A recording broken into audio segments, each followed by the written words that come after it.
Hello.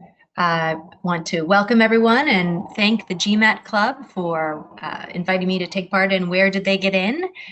My name is Melissa Prevo, and I am an admissions counselor with Stratus Admissions. A little background on me: I'm studied engineering at the University of Illinois, and then got my MBA from Haas. While I was at Haas, I was an alumni interviewer for over 10 years, and that's a little bit what we're going to talk about is one of my clients that I think had a fun journey through the MBA process. So just a recap of our applicant. So she was a BS, or she was a reapplicant. So she, in one of the schools, actually, she had applied 2 times before she came to work with me. She had a BS from a large top public university, a strong GPA from there, and a 760 GMAT, so a 49 quant, 44 verbal, and an IR score of 8. Her work experience: she was a healthcare consultant and then transitioned into financial service sales, so 2 different type of career paths. And her experience was about 5 years overall across the 2 when she was applying with me. Leadership and community: she had some involvement with a homeless shelter in the town that she lived in and had found some ways to drive some new initiatives there.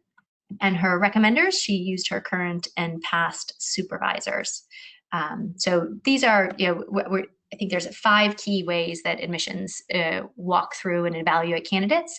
You want to think about each of these on a scale of A to F, or 1 to 5, A or 1 being the best, F or 5 being the worst, and you want to, very few candidates get straight A's. So if you're more likely to have C's and D's than A's and B's, then you're less likely to be invited for an interview. And the 5th, so I said 5, the 5th piece is your post-MBA goals. So I wanted to walk through a recap of her goals, but thought it earned a slide of its own. So her post-MBA goals was she wanted to work in strategy in a media and entertainment company. So quite different than the experience she had had up until this point. So with this being her goal, she really needed to find a program that would have an entertainment focus. She was looking at the East and West Coasts because there's so much of the entertainment industry there. You could probably add Atlanta now.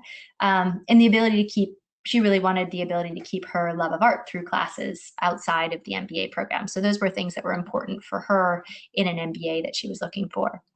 So through her story, we highlighted her pre-MBA experiences and the skills that she would bring to the program. So through our introspection exercises that we worked through, she pulled out a pattern of how media and entertainment has really impacted her life throughout her life. When she was young, she lived in a non-English speaking family and learned to speak English by watching TV. Throughout her life, drawing and art had always been a part of her life, and at college she had taken some film and art classes. So she was really able to weave that through as a story in her application. On her resume, we highlighted the team and people skills that she gained from her consulting experiences, and then the persuasion and negotiation skills that she learned and practiced in financial sales.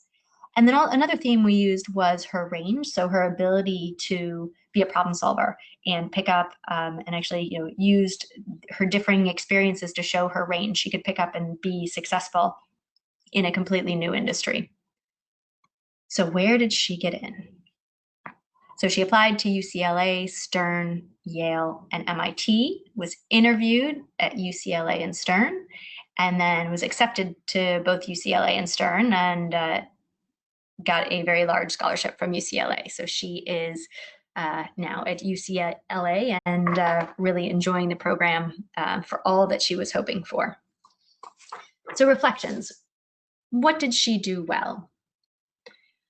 I think some of the things she did well was really find that string that was going to pull her story together. When she came to work with me the first time, her first round of applications, her goal was consulting. And while consulting is a great career to have post-MBA, and many people go into consulting, lots of consultants recruit at, obviously at MBA programs, she didn't have a compelling reason as to why consulting was going to help her in her career long term. And she hadn't really articulated well long-term where it was she wanted to go with consulting. So while it felt like a safe option for her, it wasn't the authentic option for her. And I think in this second round, in the round of applications that she did with me, that the storyline of arts and entertainment we were really able to pull through, and she was passionate about it, and it was obvious when she talked about it, which then led to a successful venture in connecting with students. So she spent a lot of time connecting with students, understanding about the entertainment and media clubs at their schools, as well as talking to other people who had switched careers, just to really understand and know the school's culture and what she would be able to take advantage of, so that when she went through the application and the interview process, she could really show that she knew the school, and that she knew that that she would be successful and she could add value to the school. She identified her skills to leverage going forward. So as I talked about, from consulting, we did some reflection. What are some skills from consulting that would really be able to pull forward into a post-MBA career? And the amount of team-oriented projects that she did in working across different levels, working across functionally within her different consulting projects, really would lend itself forward. In addition, in financial sales, the persuasion skills, as we talked about. So in any type of strategy role, you are doing research and then turning around and having to pitch that strategy to someone else. So we really talked about how her sales skills would help from that standpoint.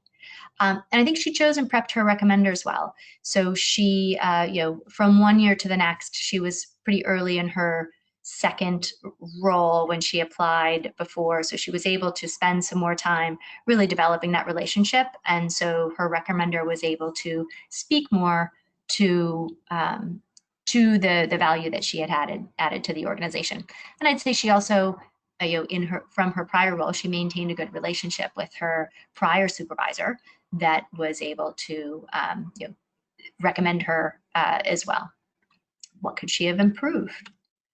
So I think, compared to the last round of applications that she put through, I think really spending the time to identify her passion early on, which we eventually did with arts and entertainment. But, I think it's very important for each individual applicant to think through what it is they want to do at business school and why, and make sure that that comes out loudly. Admissions wants to know your story, not the story that you hope that they want to hear. So spending time to really to come up with that story and that idea, pitch it to different people, make sure it makes sense. Because if it doesn't make sense to someone else, then maybe you need to reevaluate how you're going to get there. Doesn't mean that you can't still end up in the long-term goal that you want, but there are multiple paths to take to get to a goal. Now, connected with students, I know I said that she did that well. I think the programs that she was accepted at, she did it extremely well. And I think that she could have made more efforts or wasn't able to connect with students as closely with the programs that she was not accepted at. So that's something that I think can just speak volumes. The amount of time you dedicate to getting to know a school, whether it's talking to students or understanding the different programs, can really speak volumes in your application, and can really help a school see that you're committed to going to that program. And then I think, with the second round of applications, she had an additional year of work experience, which I think she was really able to talk through the value of her financial sales, and she had been there long enough to see that program longer, so that she could speak to the value that she was able to add from a more quantifiable perspective.